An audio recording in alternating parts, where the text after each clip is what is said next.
नमस्कार दोस्तों, आज मैं आपको एक बहुत सुंदर प्रसंग सुनाने जा रही हूँ। अभिमन्यु के पुत्र राजा परीक्षित थे। राजा परीक्षित के बाद उनके लड़के जन्मेजय राजा बने। एक दिन जन्मेजय वेदव्यासी के पास बैठे थे। बातों ही बातों में जन्मेजय ने कुछ नाराजगी से वेदव्यासी से कहा कि जहां आप समर्थ थे, भगवान श्री कृष्ण थे, भीष्म पितामह, गुरु द्रोणाचार्य, कुलगुरु कृपाचार्य जी, धर्मराज युधिष्ठिर जैसे महान लोग उपस्थित थे, फिर भी आप महाभारत के युद्ध को होने से नहीं रोक पाए और देखते देखते अपार जन धन की हानि हो गई। यदि मैं उस समय रहा होता तो अपने पुरुषार्थ से इस विनाश को होने से बचा लेता। अहंकार से भरे जन्मेजय के शब्द सुनकर भी व्यासी शांत रहे। उन्होंने कहा, पुत्र, अपने पूर्वजों की क्षमता पर शंका ना करो। यह विधि द्वारा निश्चित था, जो बदला नहीं जा सकता था। यदि ऐसा हो सकता होता तो श्री कृष्ण में ही इतनी सामर्थ्य थी कि वे युद्ध को रोक सकते थे। जन्मेजय अपनी बात पर अड़ा रहा और बोला, मैं इस सिद्धांत को नहीं मानता। आप तो भविष्यवक्ता हैं। मेरे जीवन की होने वाली किसी होनी को बताइए, मैं उसे रोककर प्रमाणित कर दूंगा कि विधि का विधान निश्चित नहीं होता।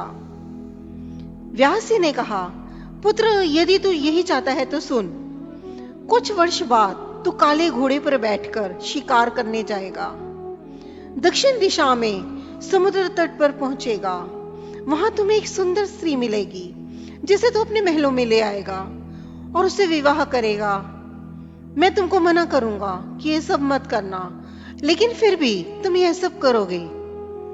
इसके बाद उस लड़की के कहने पर तुम एक यज्ञ करोगे। मैं तुमको आज ही चेता रहा हूं कि उस यज्ञ को तुम वृद्ध ब्राह्मणों से करवाना, लेकिन वह यज्ञ तुम युवा ब्राह्मणों से करवाओगे। और जन्मेजय ने हंसते हुए व्यासी की बात काटते हुए कहा कि मैं आज के बाद काले घोड़े पर ही नहीं बैठूंगा, तो ये सब घटनाएं घटित ही नहीं होंगी। व्यासी ने कहा, यह सब होगा, और अभी आगे की सुन। उस यज्ञ में कैसी घटना घटित होगी कि तुम उस रानी के कहने पर उन युवा ब्राह्मणों को प्राण दंड दोगे, जिससे तुम्हें ब्रह्म हत्या का पाप लगेगा और तुम्हें कुष्ठ रोग होगा, और वही तेरी मृत्यु का कारण बनेगा। इस घटनाक्रम को रोक सको तो रोक लो। वेदव्यासी की बात सुनकर जन्मेजय ने एहतियातवश शिकार पर जाना ही छोड़ दिया। परंतु जब होनी का समय आया तो उसे शिकार पर जाने की बलवती इच्छा हुई। उसने सोचा कि काला घोड़ा नहीं लूंगा, पर उस दिन उसे अस्तबल में काला घोड़ा ही मिला।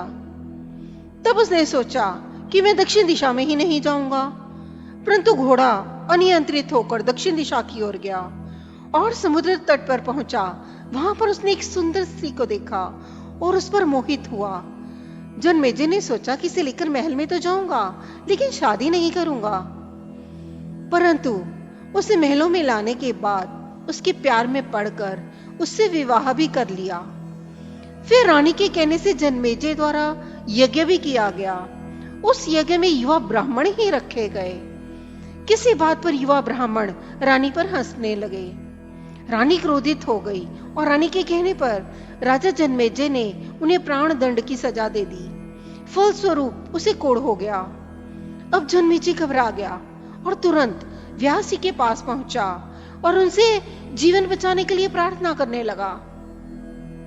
वेदव्यासी ने कहा कि एक अंतिम अवसर तेरे प्राण बचाने को और देता हूं। मैं तुझे महाभारत में हुई घटना का श्रवण कराऊंगा, जिसे तुझे श्रद्धा एवं विश्वास के साथ सुनना है। इससे तेरा कोढ़ मिटता चला जाएगा।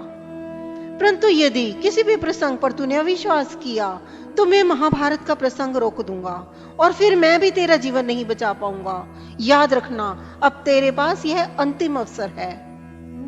अब तक जन्मेजय को व्यास जी की बातों पर पूरा विश्वास हो चुका था, इसलिए वह पूरी श्रद्धा और विश्वास से कथा श्रवण करने लगा।